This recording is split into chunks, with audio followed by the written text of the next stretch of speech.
In this episode, we're checking out the reading list. This is a feature that allows you to have a list of pages to keep for later. This prevents a lot of websites to be stored in the tab bar or in bookmarks when it's just sites you visit once. Let's get started. Let's start by opening up the reading list panel.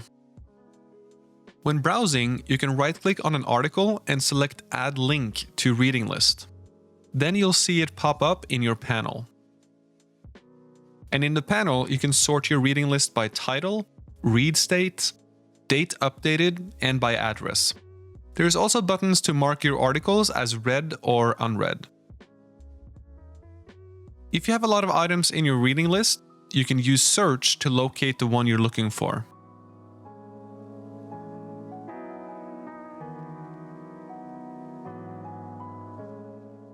Let's add a keyboard shortcut by going into the keyboard settings. Scroll down until you find Page, and then add your shortcut to quickly add pages to your reading list. You can also use our Quick Commands feature to add any site by hitting Ctrl and E, or Command and E if you're on a Mac. If you would like to add pages to your reading list by using mouse gestures, we can do that too by creating a new gesture within the settings. Hit the Add button, search for that command,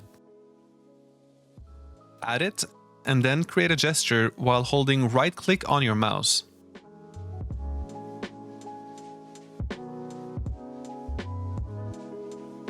So now that I'm on a site, I can easily use a gesture to add the site I'm on to the list. Don't forget to sync your reading list to your other devices. You just need to be logged in with a Vivaldi account and make sure to have reading list enabled in your sync settings.